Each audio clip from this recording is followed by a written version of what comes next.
ہے بتا کہ کیا حسین ہے، دھڑک دھڑک کے بول اٹھا صدا صدا حسین ہے، شان اہل بیت دیکھ سبھی کے سب مثال ہیں، کوئی نہیں حسین سا، حسین بس حسین ہے۔ اور اللہ کے لیے میں اپنے نوجوانوں سے کہنا چاہتا ہوں، اللہ کے لیے میں اپنے دانشوروں سے کہنا چاہ رہا ہوں کہ مدارس کی حفاظت کریں۔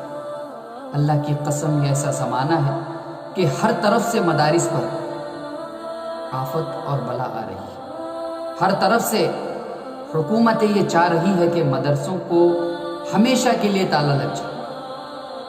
وہ لوگوں کے ذہنوں میں یہ داخل کر چکی ہے کہ آپ کے علماء جاہل ہوتے ہیں، آپ کے علماء انہیں بات کرنے کا سلیقہ طریقہ ہنر ان کے پاس کچھ نہیں ہوتا، یہ آپ کے دماغ میں وہ پہلے ڈال چکی ہے۔ میں دوسری بات بتاتا چلوں آپ کو، یہ مدارس دین کے قلعے، کوئی ایسی تنظیم نہیں بنی، اللہ کی قسم کھا کر کہتا ہوں قیامت کی صبح تک کوئی ایسی تنظیم نہیں بن سکتی جو مدارس کا مقابلہ کر سکے۔ کوئی ایسی تنظیم آپ نے دیکھی جہاں پر قرآن کریم کی ایک ایک آیت پر بحث کی جاتی ہو، جہاں پر قرآن کریم کے آیتوں کا شان نزول بیان کیا جاتا ہو، جہاں پہ حضور صلی اللہ علیہ وسلم کی نقل و حرکت کو بحث بنائی جاتی ہو، جہاں پہ حضور صلی اللہ علیہ وسلم کی احادیث مبارکہ کا شان ورود بیان کیا جاتا ہو؟ پاسبل ہی نہیں ہے، کوئی ایسی تنظیم بن ہی نہیں سکتی جہاں پر قرآن کریم کی ایک ایک آیتوں کا ترجمہ بیان کیا جائے، جہاں پہ قرآن کریم کی ایک ایک آیتوں کا مطلب بتایا جائے۔ یہ مدارس ہی میں ہو سکتا ہے۔ تو اللہ کے لیے مدارس کی حفاظت کریں۔ بہت سارے لوگ آج علماء کرام کو، مدارس کو بدنام کرنے کے لیے پوری اپنی کوشش صرف کر رہے ہیں، اور آپ کو واضح کر کے بتاؤں یہ کوئی دوسرے لوگ نہیں ہیں، یہ مسلمان ہیں جو اپنے علماء کرام کو، اپنے ائمہ کرام کو جاہل کہتے ہیں، ان کے منہ پر کہتے ہیں۔ ہم اپنے مدارس کو کب آباد کر سکتے ہیں، کب ان مدارس کو اچھی طرح سے چلا سکتے ہیں؟ یاد رکھو، اپنے بچوں کو بتاؤ اسلام میں سب سے بڑا مقام کسی کا ہے تو ایک عالم کا ہے۔ ان کو بتاؤ کہ عالم نبی کے وارث ہوتے ہیں، ان کو پتہ لگے کہ اسلام میں کن لوگوں کو اللہ رب العزت محبت کی نگاہوں سے دیکھتا ہے، کن لوگوں کو اللہ رب العزت چاہتا ہے، کن لوگوں کو اللہ رب العزت پسند کرتا ہے۔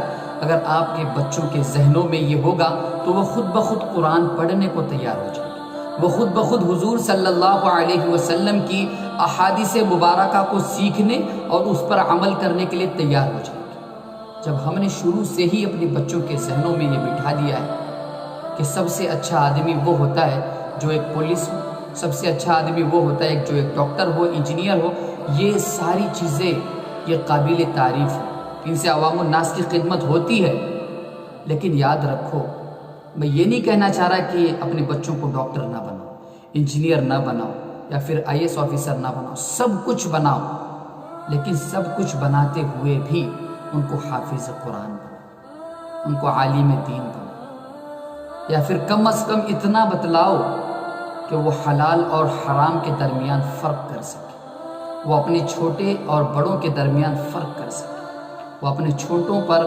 رحم کر سکے اور اپنے بڑوں سے اچھے لہجے میں بات کر سکے۔ کم از کم اتنا تو اپنے بچوں کو سکھاؤ۔ اگر یہ تم نے سکھا دیا تو دین باقی ہے، اور اگر یہ چیزیں اگر پڑھے لکھے نوجوانوں کے پاس نہیں ہوں گی، اللہ کی قسم دین کا کواڑا بن جائے گا، اور دین مکمل طور سے اسی وقت باقی رہے گا جب مدارس اسلامیہ باقی رہے گی۔ یاد رکھو، میں دوبارہ اپنی بات کو دہراتا ہوں، کوئی ایسی تنظیم قیامت کی صبح تک نہیں بن سکتی جو مدارس ہے۔ کوئی بھی دین کا شعبہ مدرسے کی جگہ نہیں لے سکتا۔ آپ کو یہ بات میں صاف طور پہ واضح کروں، تو آج سے یہ کوشش جاری رکھو کہ اگر آپ کے 3 لڑکے ہوں یا پھر لڑکیاں ہوں تو 2 کو جو ہے آپ ڈاکٹر، انجینئر کچھ بھی بنائیے، اور ساتھ ہی ساتھ ان کو حافظ قرآن بھی بنائیے، لیکن ایک بچے کو مکمل عالم دین، مفتی بنائیے، تاکہ اللہ کے سامنے یہ کہہ سکو کہ اللہ 2 لوگوں کو میں نے عوام الناس کی خدمت کے لیے بنایا، اور ایک عالم کو تیرے دین کی نشر و اشاعت کے لیے، یا آپ کہہ سکو اللہ مسلم معاشرہ اتنا تباہ و برباد ہو چکا ہے، میں آپ کے سامنے بیان نہیں کر سکتا۔ میں اپنا پرسنل ایکسپیرینس آپ کو بتاتا ہوں۔ میں نے ایک 10ویں کے بچے کو دعا دی کہ اللہ تجھے مؤذن بنائے، وہ ناراض ہو گیا مجھ سے۔ یہ حقیقت ہے۔ اس مؤذن کی عزت اور اس مؤذن کے تعلق سے اس بچے کے ذہن میں کیا ہوگا بھائی؟ اس نے مجھے بتایا کہ مولانا مؤذن ایسا کوئی کام نہیں ہے جو قابل رشک ہو، جو قابل فخر ہو، کہ میں پراؤڈ فیل کروں کہ میں مؤذن ہوں۔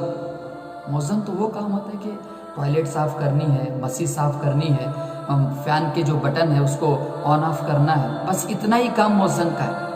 لیکن کسی کو اذان نظر نہیں آتی۔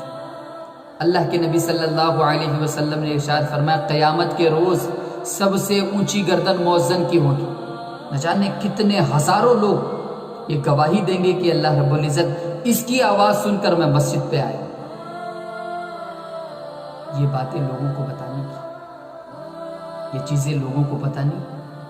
وہ تو یہی سمجھتے ہیں کہ لائٹ بند کرنا، ٹوائلٹ صاف کرنا، مسجد صاف کرنا، یہی مؤذن کا کام ہے۔ اور ظاہر سی بات ہے جب ہمارے مؤذنوں کو یہ کام دیا جاتا ہے تو لوگ وہی سمجھیں گے۔ جب ہمارے اماموں کو جاہل کہا جاتا ہے تو لوگ کیوں امام بننا، عالم بننا پسند کریں گے؟ جب کسی عالم کو اس کی عزت اس کے ہاتھ میں تھما دی جاتی ہے اور دوسرا دیکھنے والا کھلی آنکھوں سے دیکھتا ہے تو کیوں وہ اپنے بچوں کو عالم بنائے گا؟ اللہ رب العزت سے دعا کرتا ہوں اللہ رب العزت پہلی بات تو مدارس کی حفاظت فرمائے، اور زیادہ سے زیادہ اللہ رب العزت علماء کرام کو ان مدارسوں کے ذریعے نکالے تاکہ وہ دین کی نشر و اشاعت